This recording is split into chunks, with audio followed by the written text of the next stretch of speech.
Dobrý deň, prosím vás pekne na Budovateľskú ulicu. Budovateľská? Pôjdete rovno.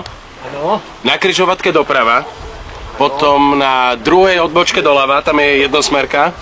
Do tej jednosmerky musíte prísť, tam sú na rohu je materská škôlka a tam na konci tej ulice sú potraviny. Za potravinami doprava, tam je elektráreň. Obídete tú elektráreň. Počkajte, prosím, prepáčte, chcete ísť na Budovateľskú ulicu? Áno. Úplne jednoduché, pôjdete takto stále rovno. Asi 300 metrov sú potraviny. Dobre? Jasné. Vedľa tých potravín zahnete doľava, dobre?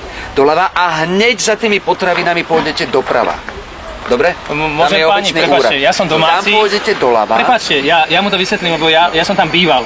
Budovateľská. Veľmi jednoduché. Dobre ste začali. Potraviny, to je v poriadku. Len u tých potravín môžete ísť doprava. Kľudne choďte doprava a tam sa dostanete potom na tú jednosmernú. Moment, ale prečo tam nedostane, tá jednosmerka, to je do protismeru by išiel. Nie, to už je opravené. Ale kde je to? Nie, tam prejde. Ale kde je to? 20 rokov? Včera som tam nešiel a tam nič také nie je, nie? Nie, ja som tam vážne býval. Kľudne, takže choďte doprava a tá škôlka, jak je tá škôlka, Momentík, dovolíte, prepáčte. Takže pôjdete rovno na tej križovatke, pôjdete doprava, tak jak som hovoril. Tam pri tých potravinách musíte každopádne odbočiť doľava, tam je to jednosmerka, tam sa ináč tam nie je jednosmerka. Tam nie je jednosmerka.